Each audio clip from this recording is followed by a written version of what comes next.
Assalamualaikum warahmatullahi wabarakatuh. Alhamdulillahi rabbil alamin. Wa usalli wa usallimu ala habibina Muhammadin ashrafil anbiya'i wal mursalin wa ala alihi wa sahbihi ajma'in. Wa ba'du.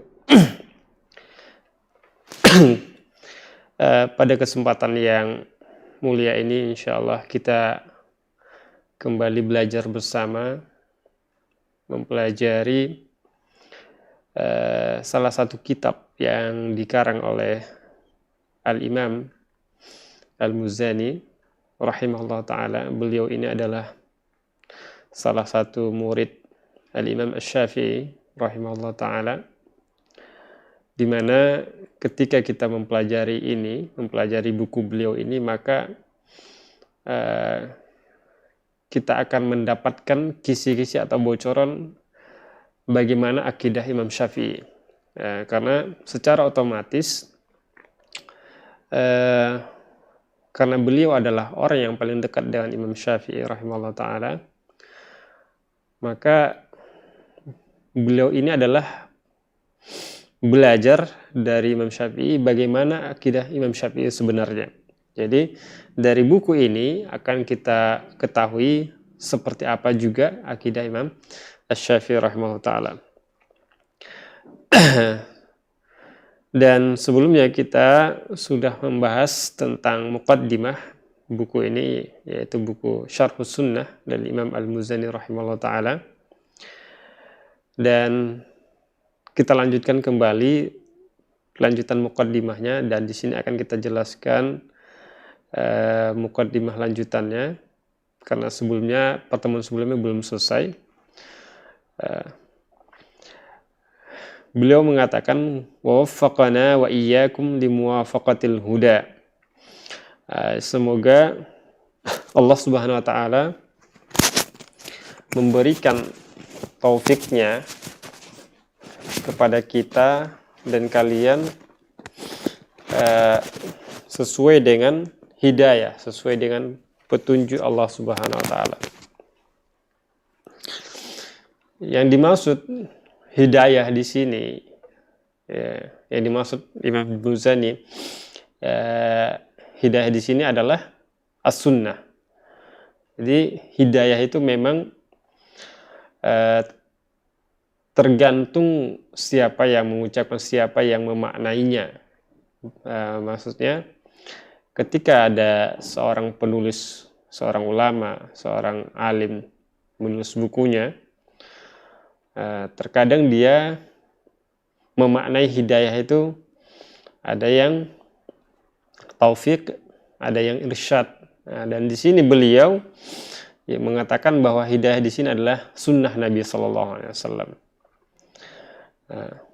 Fa innaha khairul huda alladhi umirna biiktifaihi wattiba'ihi fi aqwalina wa af'alina.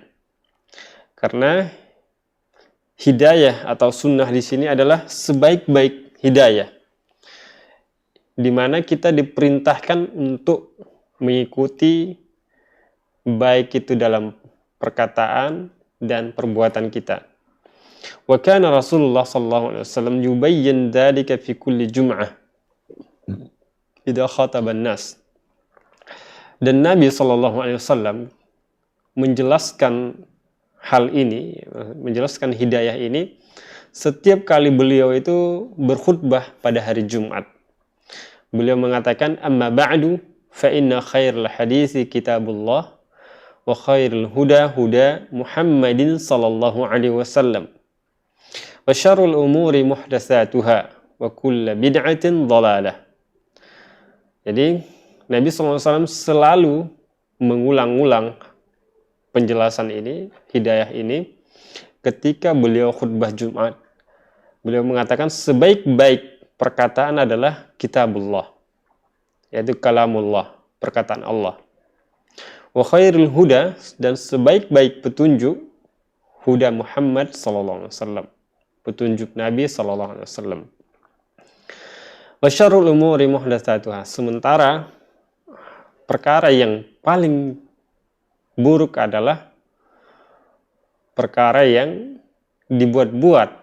Maksudnya dibuat-buat di sini adalah ibadah yang dibuat-buat dan tanpa dasar dalil gitu, tanpa ada dalilnya sama sekali.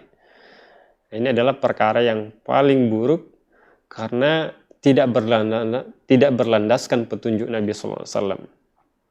Maka Nabi mengatakan wa kullu bid'atin dhalalah, dan perkara yang dibuat-buat ini adalah sebuah kesesatan. Nah, ini bahayanya kalau kita beramal atau berbuat dalam konteks dalam masalah agama, kalau tidak ada dalilnya, tidak ada penjelasannya dari Nabi, ya dia masuk kategori bid'ah. Dan Nabi mengatakan semua bid'ah itu adalah sesat, dan sangat bahaya sekali. Dan Nabi SAW juga mengatakan, "Ma min nabiyyin ba'athahu Allahu fi ummatin qabli illa kana lahu min ummatihi hawariyun wa ashabun." Jadi tidaklah seorang nabi diutus oleh Allah Subhanahu wa taala untuk umatnya, yaitu nabi-nabi sebelumku, kata Nabi, illa kana lahu min ummatihi hawariyun wa ashabun, ya, kecuali dia mendapatkan penolong dan sahabat-sahabat. Jadi setiap nabi itu ada hawarinya atau sahabatnya. Jadi termasuk Nabi Musa, Nabi Isa, dan nabi-nabi yang lain sebelum Nabi Muhammad itu semuanya memiliki hawari atau penolong atau sahabat.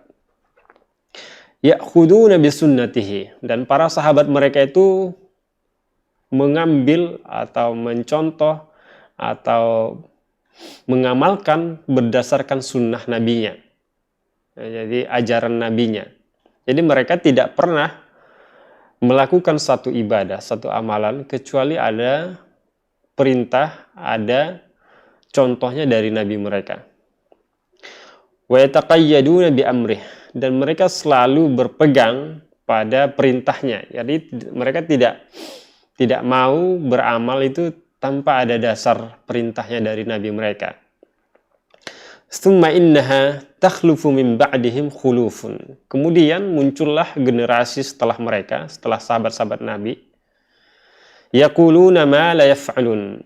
Mereka itu justru mengatakan apa yang tidak mereka lakukan. Seperti halnya Nabi Isa, dia punya sahabat, kemudian sahabatnya itu benar-benar mengikuti Nabi Isa, namun setelah generasi-generasi setelah Nabi Isa, setelah sahabat Nabi Isa muncul, mereka justru mengatakan apa yang tidak mereka lakukan. Wa yaf'aluna ma la yu'marun, dan bahkan mereka itu melakukan apa yang tidak diperintahkan. Nah, ini adalah satu hal yang dinamakan bid'ah tadi. Karena mereka melakukan beribadah itu tanpa ada perintahnya dari Nabi mereka. Begitu juga dengan Nabi SAW selalu mengingatkan ini di khutbah Jumatnya, yaitu tadi tujuannya. Karena ini sangat bahaya. Jadi beribadah itu harus jelas landasannya, harus jelas dalilnya. Benar nggak Nabi melakukannya? Pernah nggak Nabi memerintahkannya? Justru ini dilakukan generasi-generasi setelah sahabat. Misalnya Nabi Muhammad SAW punya banyak sahabat. Kapan bidah ini muncul? Ya setelah generasi sahabat ini sudah tidak ada lagi. Bermunculan ibadah-ibadah yang diklaim itu adalah ibadah mendekatkan diri kepada Allah. Kemudian itu adalah amalan agama dan seterusnya. Dan mereka klaim itu ada pahalanya sekian dan seterusnya. Namun ketika mereka melakukan itu ditanya apa dalilnya, mereka justru tidak bisa mengatakannya, tidak bisa mengemukakan dalilnya. Wa inna ma yahsul ittiba'u li haddin nabiyina al-karim sallallahu alaihi wasallam wa sunnatihi bi muwafaqatihi fil i'tiqadi wa fil amali ma'an. Yang perlu kita perhatikan adalah kapan ittiba itu dikatakan benar-benar mengikuti Nabi, yaitu apabila kita itu mengikuti Nabi SAW berdasarkan sunnahnya, ajarannya, dan sesuai dengan akidah Nabi SAW, baik itu dalam amalan dan maupun keyakinan. Jadi ketika kita ingin menjadi pengikut Nabi SAW, maka harus dipastikan dulu sesuai nggak dengan sunnah Nabi SAW, sesuai nggak dengan keyakinan akidah Nabi SAW, sesuai nggak dengan amalan Nabi SAW. Baru kalau sesuai semuanya, maka baru kita dikatakan sebagai pengikut Nabi Muhammad SAW. Kalau tidak, maka inilah yang dikatakan bid'ah tadi. فَمَنْ كَانَ عَلَى سُنَّتِي فِي بَابِ الْعَمَلِ وَلَكِنَّهُ مُخَالِفٌ لِسُنَّتِي فِي الْعَقِيدَةِ لَمْ نَكُنْ مُتَّبِعًا. Jadi, siapa yang hanya mengikuti sunnah Nabi SAW dalam amalnya, dalam beribadah, namun dia tidak mengikuti sunnah Nabi SAW dalam akidah, misalnya dia beramal sholat, puasa itu sesuai dengan apa yang dicontohkan Nabi SAW. Namun keyakinannya, misalnya dia dalam hal akidah, misalnya di pertemuan sebelumnya sudah kita jelaskan bagaimana buku ini muncul. Kenapa buku ini ditulis? Karena ada isu-isu yang tidak benar beredar bahwa Imam Muzani mengatakan bahwa Imam Muzani itu sebagai orang yang wakifah, sebagai orang yang netral dalam hal apakah Al-Quran itu makhluk atau tidak. Jadi tersebar isu seperti itu. Maka beliau menulis buku ini tujuannya untuk menjelaskan bahwa dia itu mengatakan Al-Quran itu adalah kalamullah, bukan makhluk. Dari sini, ini kan masalah akidah. Kalau misalnya ada orang mengatakan Al-Quran itu adalah makhluk, ini kan adalah sebuah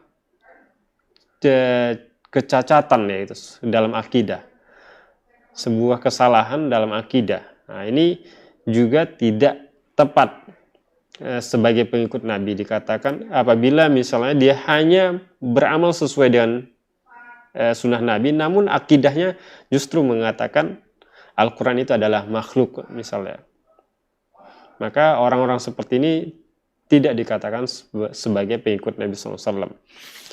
Kemudian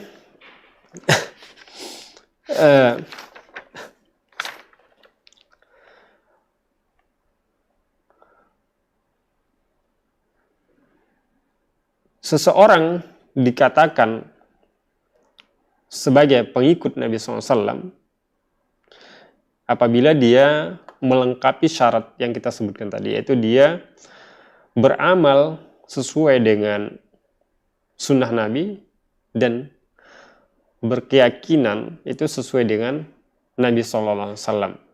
Inilah orang yang dikatakan pengikut Nabi SAW. Dia itu benar-benar mengikuti Nabi SAW. Sebagaimana Allah Subhanahu Wa Taala mengatakan dalam firman-Nya, Ya ayyuhalladzina amanu la tuqaddimu baina yadayillahi wa rasulih. Wahai orang-orang yang beriman, janganlah kalian itu mendahului Allah Subhanahu wa taala dan Rasulnya. Artinya sederhananya seperti ini. Ketika kita beramal, melakukan satu amalan, melakukan satu ibadah tanpa ada dasar dalil dan kita klaim ibadah tersebut adalah ibadah yang mendapatkan pahala, ibadah yang untuk mendekatkan diri kepada Allah, namun tidak ada dalilnya, tidak ada ajarannya, tidak ada contohnya dari Nabi SAW, maka ibadah tersebut tentunya ketika orang melakukannya itu dalam tanda petik seolah-olah dia mengklaim bahwa dia itu lebih tahu dari Nabi dan Allah Subhanahu Wa Taala. Padahal amalan ibadah itu jelas semuanya. Ini dalilnya dan seterusnya. Itu semua amalan dalam agama ini sudah komplit, sudah lengkap. Sebagaimana Allah Subhanahu wa taala mengatakan al-yauma akmaltu lakum dinakum. Pada hari ini ketika Nabi sebelum meninggal pada hari terakhirnya, tahun terakhirnya, beliau mengatakan aku sudah menyampaikan risalah Allah Subhanahu wa taala. Jadi sudah lengkap. Nggak perlu ditambahi, nggak perlu dikurangi. Nah, ketika kita mendapati orang beramal tanpa ada landasan dari Al-Quran dan Sunnah, maka seolah dia mengklaim bahwa dia itu lebih tahu dari Allah dan lebih tahu dari Nabi Muhammad SAW. Masalah mana ibadah yang baik, mana ibadah yang tidak baik gitu. Bahkan Imam Ibnul Qayyim rahimahullah ta'ala menjelaskan ayat yang ini, yaitu ya ayyuhalladzina amanu, wahai orang-orang yang beriman, la tuqaddimu baina yadillahi wa rasulih, jangan kalian itu mendahului Allah dan Rasulnya. Imam Ibnul Qayyim rahimahullah ta'ala mengatakan, fa ayyu taqaddumin ablagh min taqdimi aqlihi ala ma ja'a bih.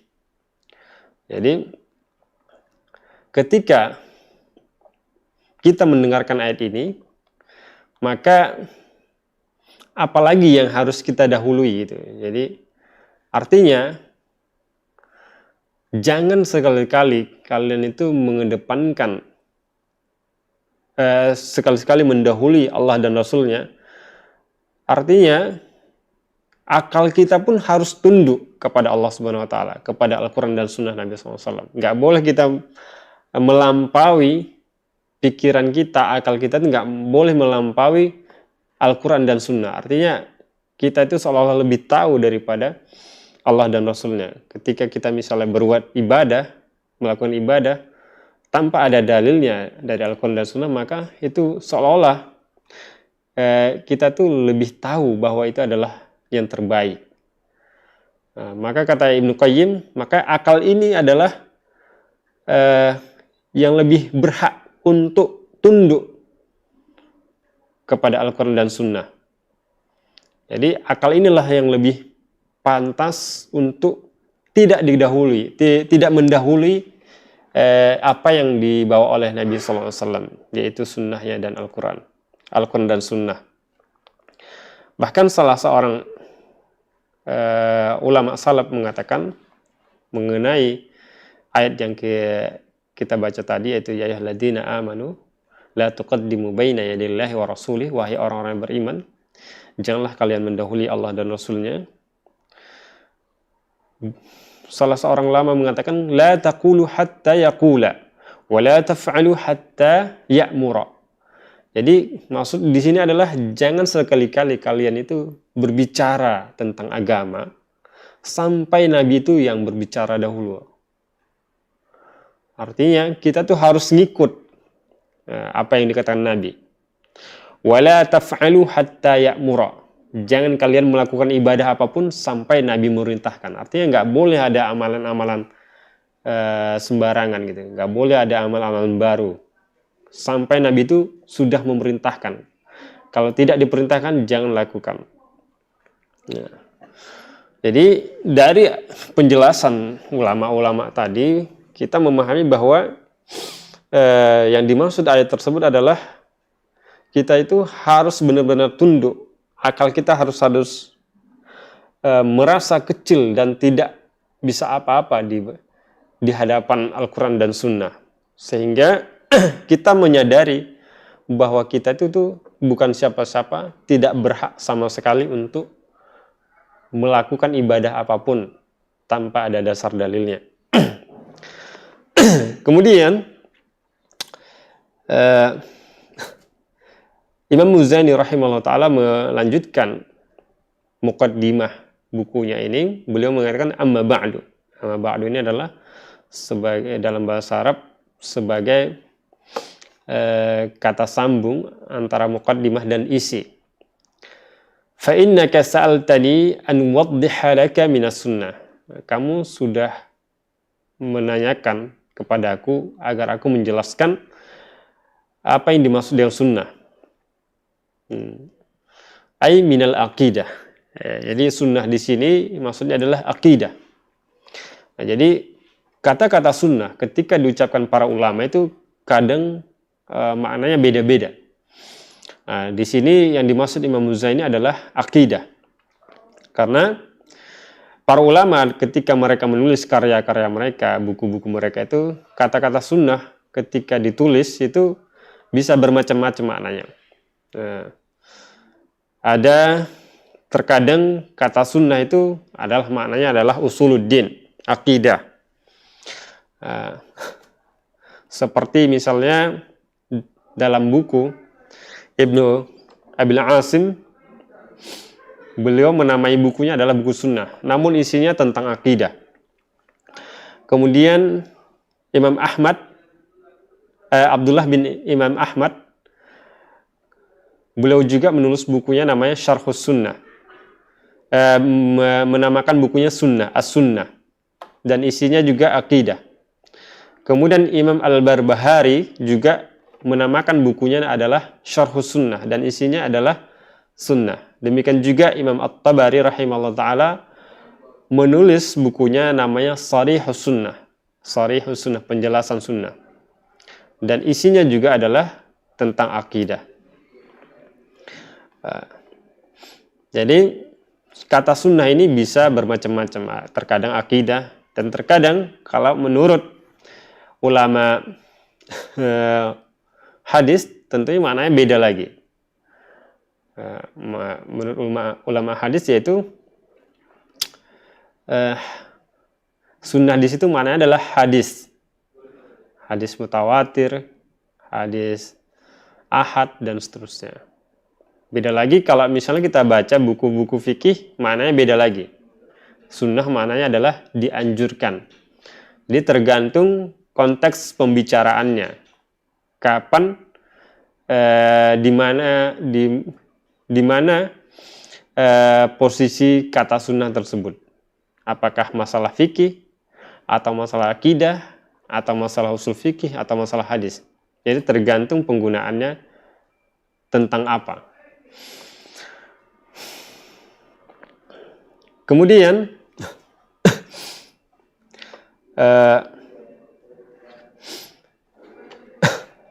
beliau melanjutkan perkataannya, yaitu Imam Al-Muzani rahimahullah ta'ala, amran tusabbiru nafsaka ala tamassuki bihi. Nah, jadi sunnah ini adalah sesuatu yang membuatmu harus bersabar untuk berpegang teguh dengan sunnah tersebut. Beliau menggunakan kata tusabbir. Ini kalau ditinjau dari sisi bahasa Arabnya, sabbara yusabbiru ini lebih dalam, lebih tinggi maknanya daripada asbara yusbiru. Ini masalah bahasa. Artinya, untuk berpegang teguh dengan sunnah ini harus benar-benar dengan kesungguhan yang luar biasa, sabarnya.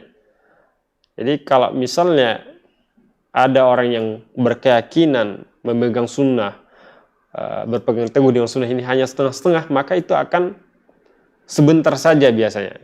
Terkadang dia semangat menjalankan sunnah, semangat mempraktikkan sunnah, semangat mengamalkan sunnah, namun itu hanya beberapa bulan, berapa tahun saja. Kenapa? Karena secara otomatis dia akan menghadapi cobaan demi cobaan. Kuat nggak dia? Makanya kata Imam Muzani, perlu kesabaran yang luar biasa. Harus bersabar. Tusabbiru nafsaka. Untuk berpegang teguh dengan sunnah tersebut. Nah, bagaimana kita bersabar untuk menghadapi semua ini, menghadapi cobaan, menghadapi fitnah?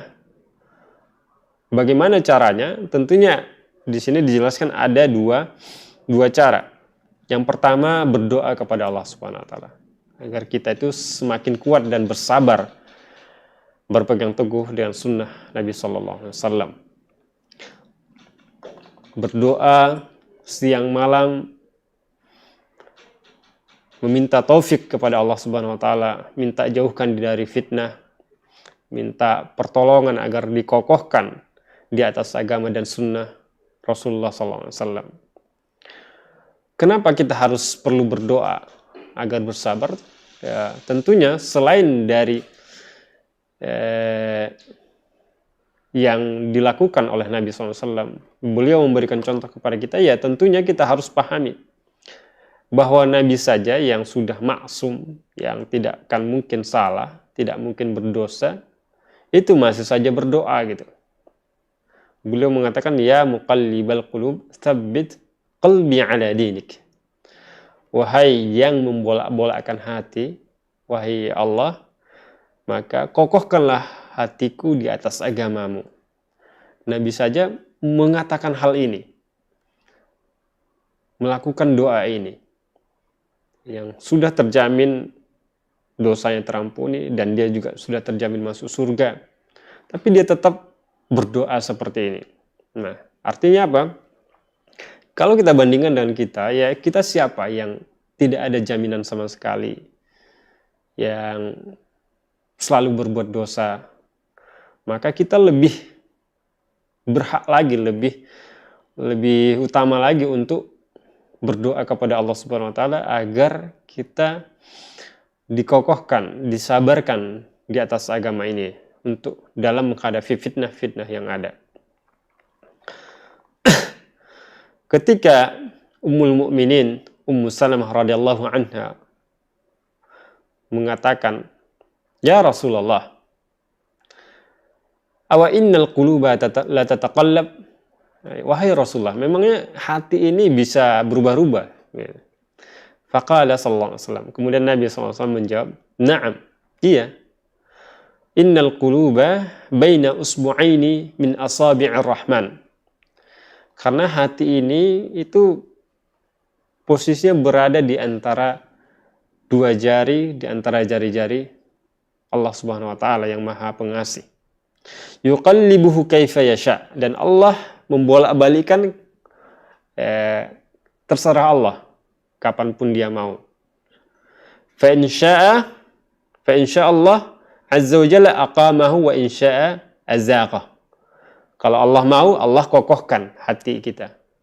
Dan kalau Allah mau juga, ya Allah balikkan kepada kesesatan. Ini bahayanya. Makanya hati itu, kenapa dikatakan hati? Ya karena dia qalb, karena mudah berubah. Bahkan banyak contoh-contoh yang dari kisah-kisah terdahulu itu ada orang yang beriman paginya, sorenya sudah bagaimana gitu. Bahkan zaman sekarang juga lebih banyak.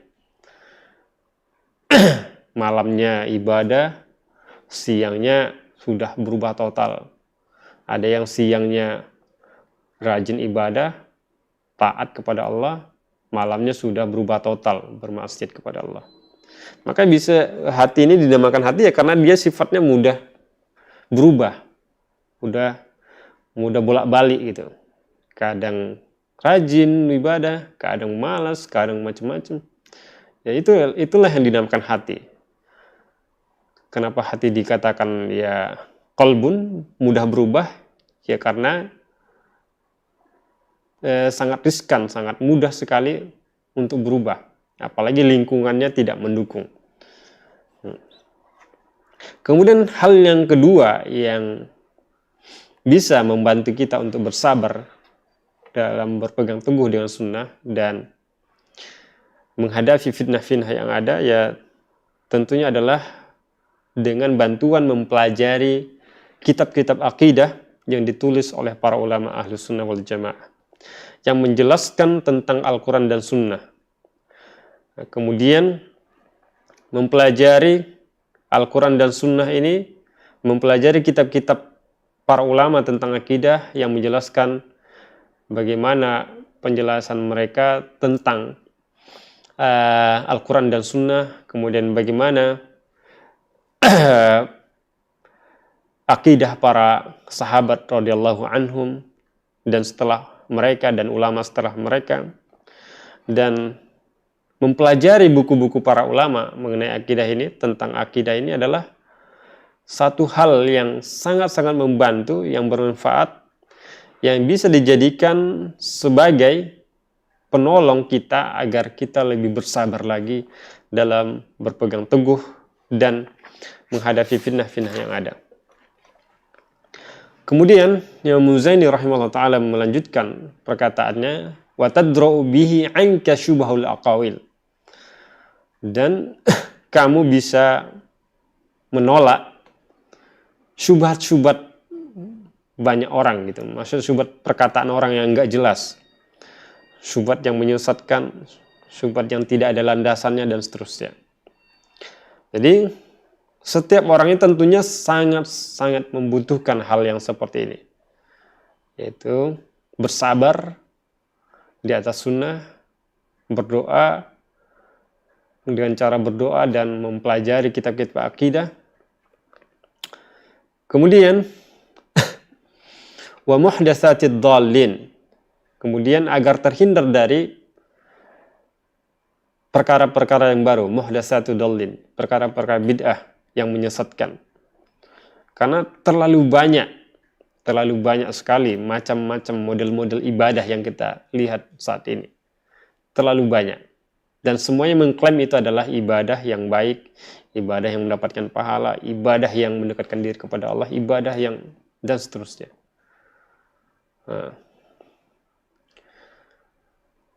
Jadi tugas kita adalah yaitu selain berdoa, mempelajari kitab-kitab, tentunya tujuannya agar kita terhindar dari hal-hal yang tadi, yaitu terhindar dari syubhat, terhindar dari perkara-perkara bid'ah.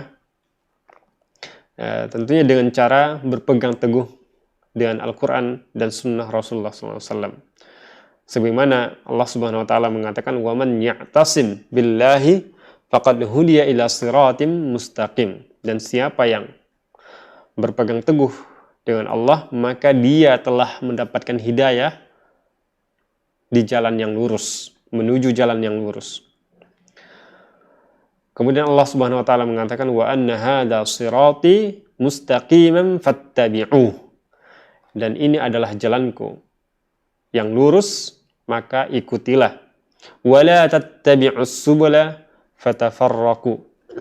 fatafarraqa bikum an sabili. Jangan kalian ikuti jalan-jalan yang lain, maka kalian akan tersesat dari jalan yang lurus tadi. Kemudian Imam Muzani rahimahullah ta'ala melanjutkan, waqad syarahtu laka minhajan mudihan.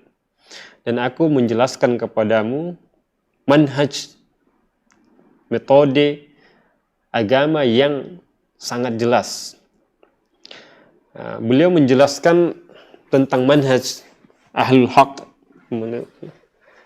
atau metode ahlus sunnah wal jamaah, menjelaskan tentang jalan yang lurus ini, kemudian menjelaskan jalan menuju surga Allah Subhanahu wa taala, kemudian bagaimana merealisasikan manhaj atau jalan yang lurus ini dengan cara, yaitu yang pertama sekali yang perlu dilakukan adalah islahul mu'taqad, harus memperbaiki akidah. Jadi cara pertama yang harus dilakukan adalah agar kita berada tepat di jalan yang lurus, berada tepat di jalan menuju surga Allah Subhanahu wa taala, maka yang pertama sekali yang perlu diperbaiki adalah perbaikan akidah. Wa tahqiqihi, dan merealisasikan, bukan cuma sekedar ucapan. Tsummal inayatu bi ibadatillah, kemudian minta tolong dengan beribadah kepada Allah Subhanahu wa taala. Bittaqarrubi ilaihi, dan mendekatkan diri kepada Allah. Bima yuhibbuhu wa yarda, dengan segala apapun yang Allah ridhoi dan cintai.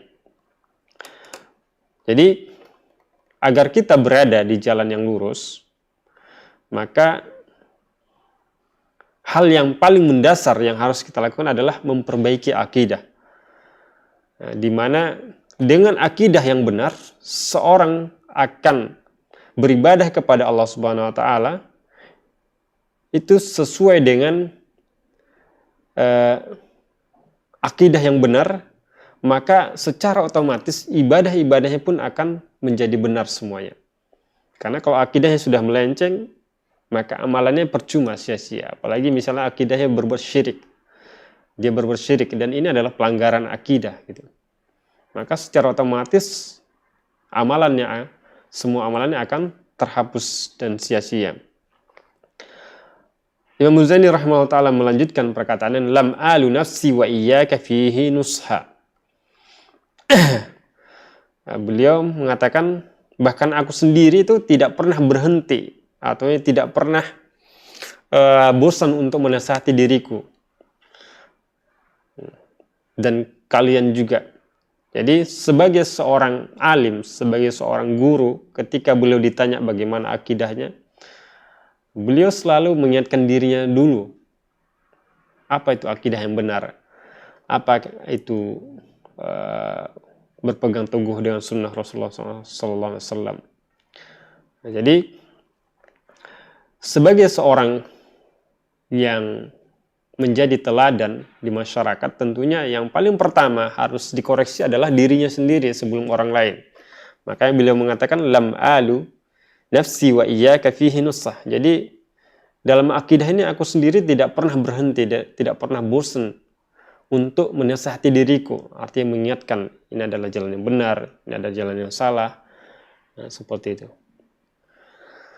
Kemudian beliau juga mengatakan bada'tu fihi bihamdillahi dirrusydi wa tasdid. Kemudian sebelum dia memulai matannya, sebelum memulai risalahnya, beliau memulai dengan memuji Allah Subhanahu wa taala yang memiliki ar-rusyd, petunjuk dan kekuatan. Jadi beliau itu sebelum menasihati orang, sebelum menjelaskan ilmu, menjelaskan akidah, tentunya karena saking takutnya akidahnya, tulisannya salah, tulisan tentang akidah itu salah, maka dia memulainya dengan memuji Allah Subhanahu wa taala, minta tolong kepada Allah Subhanahu wa taala. Dan kita akan sekarang memasuki pembahasan mengenai muqaddimah dari isi risalahnya.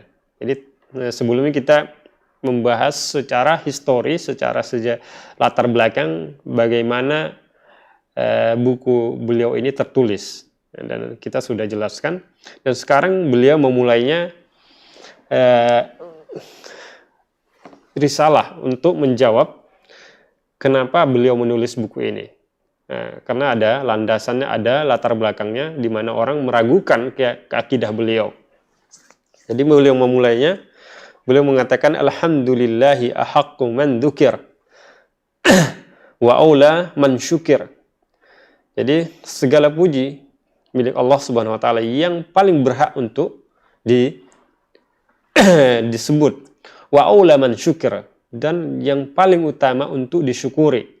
Wa alaihi usni, dan hanya kepada Allah Subhanahu wa taala aku memuji. Al-wahidus samad, yang maha satu dan tempat bersandar. Laisa lahu sahibatun wala walad, dan dia tidak memiliki pasangan dan anak. Jalla 'anil masili, dan beliau maha mulia sekali dari tandingan-tandingan yang ada. Fala syabiha lahu wala adila, dan tidak ada satupun yang mirip dengan dia, dan tidak ada yang sama. As-sami'ul basir, yang maha mendengar, maha melihat. Al-alimul khabir, maha mengetahui, maha teliti. Al-mani'ur rafi, yang maha menghalangi kalau ada yang buruk. Ar-rafi, dan maha mengangkat, memuliakan orang. Alin ala arsyih, beliau itu maha tinggi di arasnya. Wa huwa danin bi'ilmihi min khalqih, dan dia sangat dekat kepada hambanya dengan ilmunya. Jadi beliau itu maha tinggi, tapi dia dekat kepada makhluknya dengan ilmunya. Maksudnya dia sangat tahu, sangat teliti apa yang terjadi pada makhluk-makhluknya. Walaupun dia tinggi di atas arsy, di atas langit, tapi dia sangat jeli, sangat teliti, sangat tahu apa yang terjadi terhadap makhluk-makhluknya. Dan sini akan dijelaskan oleh Syekh Abdul Razak, karena kita memakai buku beliau, Syekh Abdul Razak Abdul Muhsin Al-Badar, ghafarallahu lahu wa liwalidayhi. Beliau membuat catatan atau penjelasan ringkas mengenai Syarh Sunnah ini, kitab Al-Imam Muzaini ini. Beliau menjelaskannya, alhamdulillah, di sini adalah alhamdu di sini namanya menggunakan alif lam al-istighraq, alif lam al-istighraq. Jadi ini hanya pembahasan nahwu tapi memiliki makna yang dalam. Jadi al-istighraq, kenapa dikatakan al-istighraq itu? Karena bisa diganti dengan kullu. Jadi semua pujian hanya milik Allah. Jadi ketika dikatakan alhamdulillah, bisa enggak al itu diganti dengan kullu? Semua pujian hanya milik Allah. Kalau bisa berarti namanya al-istighraq. Jadi semua pujian hanya milik Allah. Kemudian ahaqqu man dzukir. Ahaqqu man dzukir di sini Imam Muzani rahimahullah taala menggunakan kata isim menggunakan af'alu tabdil atau isim tabdil.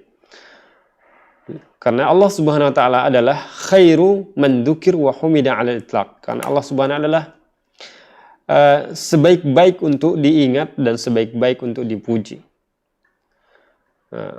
Sebagaimana setiap kali kita bangkit dari rukuk kita dalam sholat, kita mengatakan sami Allahu liman hamidah, kemudian berdoa Allahumma Rabbana lakal hamdu mil'as samawati wa mil'al ardi wa ma bainahuma wa mil'a ma syi'ta min syai'in ba'du ahlus sana'i wal majdi ahaqqu man qala al-'abdu.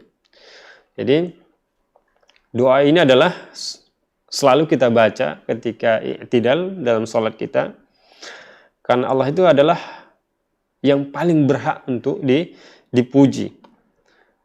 Jadi kalau misalnya kita memuji seseorang itu hanya sebatas misalnya kita memuji seseorang, mungkin kita hanya sekali itu aja mujinya atau 2 kali. Tapi kalau Allah itu adalah kita memuji Allah itu dengan pujian yang luar biasa. Kemudian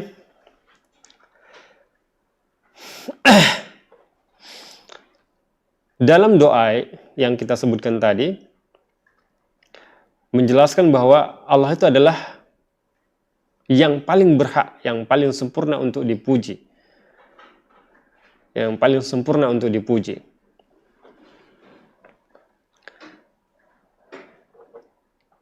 Jadi ketika kita sebagai hamba Allah Subhanahu wa taala, maka kita sepantasnya setiap detik yang kita lalui itu memuji Allah Subhanahu wa taala, meskipun itu dalam hati. Jadi memuji Allah Subhanahu wa taala itu tidak terbatas hanya di sholat saja, atau misalnya di masjid saja, tempat tertentu saja gitu. Jadi kita memuji Allah Subhanahu wa taala sebisa mungkin kapanpun dan dimanapun.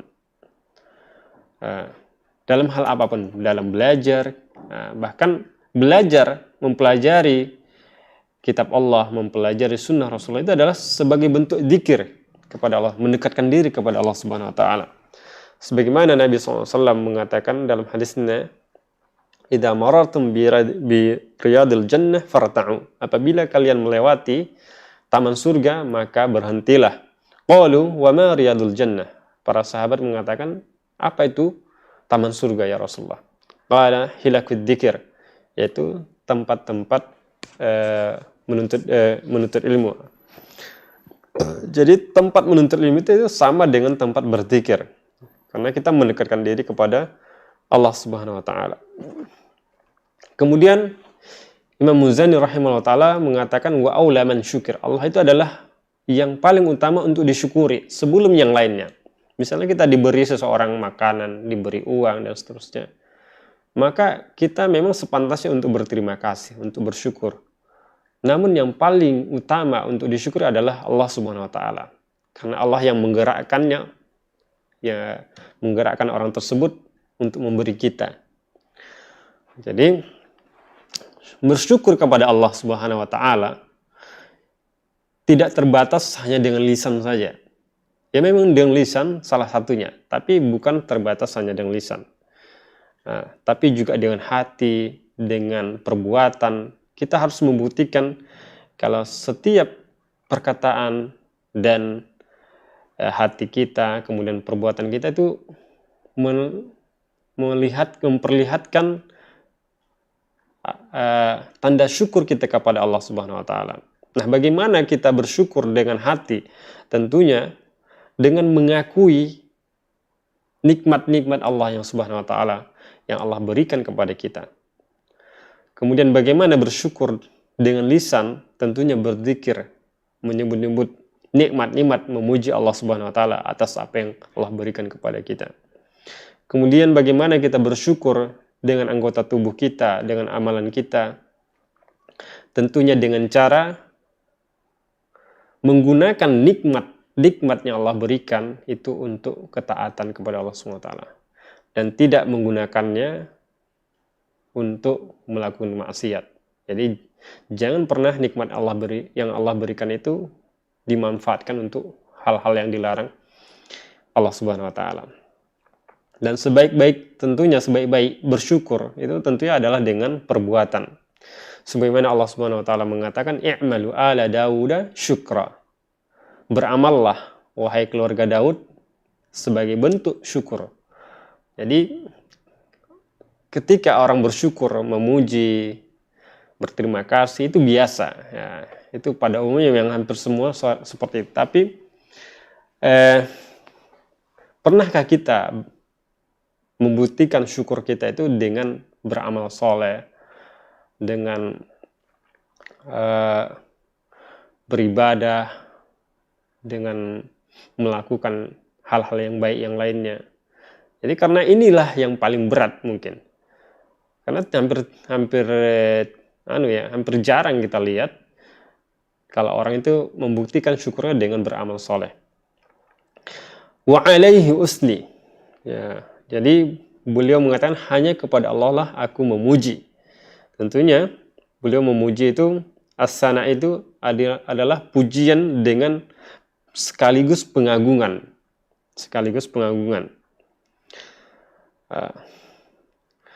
Kenapa beliau menambahi selain alhamdulillah juga mengatakan usni, memuji? Tentunya karena Allah Subhanahu wa taala senang atau suka dipuji, karena Allah lah yang paling berhak untuk dipuji, dan Allah juga suka hamba-hambanya memuji Allah Subhanahu wa taala. Sebagaimana Allah Subhanahu wa taala mengatakan, walillahil asmaul husna fad'uuhu biha. Allah itu memiliki nama-nama yang husna, nama-nama yang baik. Artinya hendaklah kita sebut-sebut dan kita berdoa dengan nama-nama tersebut. Tentunya sebelum berdoa kita memuji Allah Subhanahu wa taala. Ya Ghaffar, ya Rahman, ya Rahim, ya Jabbar, ya Ali, ya Kabir. Jadi tentunya kita memuji dulu sebelum berdoa. Kemudian Allah juga menjelaskan qulid'ullaha awiddu'ur rahman. Jadi berdoalah dengan memohon kepada Allah atau dengan memohon kepada Allah yang Maha Pengasih. Artinya apa? Kita tuh ketika berdoa boleh menggunakan nama-nama Allah Subhanahu wa taala. Yang Maha Pengasih, wahai yang Maha Pengasih, wahai yang Maha Penyayang, wahai yang Maha Pemberi rezeki, Ar-Razzaq. Seperti itu. Ayyamma tad'uhu falahul asmaul husna. Jadi dengan berdoa menggunakan nama Allah, nama yang manapun itu adalah nama-nama Allah yang baik gitu. Ya, jadi tentunya selain berdoa, ketika kita berdoa menyebut-nyebut Allah dengan nama-namanya yang indah, dan Nabi juga ketika berdoa demikian gitu. Nabi SAW ketika berdoa beliau mengatakan, Allahumma inni a'udzu biridhaka min sakhatik. Ya Allah, aku berlindung kepadamu dengan ridhamu dari kemarahanmu. Wa bimu'afatika min uqubatik. Dan aku berlindung kepadamu dengan ampunanmu dari hukumanmu. Wa'udzu bika minka. Dan aku berlindung kepadamu darimu, dari hukumanmu, dari azabmu. La uhsi thana'a 'alaik anta kama asnaita 'ala nafsik. Dan aku tidak bisa menghitung pujian-pujian yang aku lakukan kepadamu sebagaimana engkau memuji dirimu. Jadi Allah itu adalah orang yang paling berhak dipuji. Sampai Nabi itu saking banyaknya pujian-pujiannya itu dia tidak bisa lagi ngitung gitu. Bahkan dia merasa tidak akan mampu memuji lagi sebagaimana Allah memuji dirinya sendiri. Jadi Allah itu ini membuktikan bahwa Allah itu adalah suka dan senang untuk dipuji. Makanya di dalam muqaddimah ini tadi beliau Imam Muzani rahimahullah ta'ala memulainya dengan puji-pujian kepada Allah subhanahu wa ta'ala. Karena selain diperintahkan oleh Allah dan dicontohkan oleh Nabi, dan memang selayaknya kita itu selalu memuji, memulai hal apapun kepada memuji Allah subhanahu wa ta'ala. Jadi untuk membuktikan bahwa kita benar-benar menjadi hamba yang bersyukur kepada Allah subhanahu wa ta'ala. Oke, sekian saja yang bisa kita sampaikan pada pertemuan kali ini. Insya Allah kita lanjutkan pada pertemuan berikutnya mengenai apa makna as-samad, al-wahidus samad, dan seterusnya. Kita akhiri dengan doa kafaratul majlis. Subhanakallah bihamdika asyhadu an la ilaha illa anta astaghfiruka wa atubu ilaika. Assalamualaikum warahmatullahi wabarakatuh. Sahabat dakwah Binbas TV, Anda baru saja menyaksikan siaran dari channel pendidikan dan dakwah. Dipancar luaskan langsung dari Pondok Pesantren Islamic Center Binbas Pusat, Yogyakarta. Semoga bermanfaat.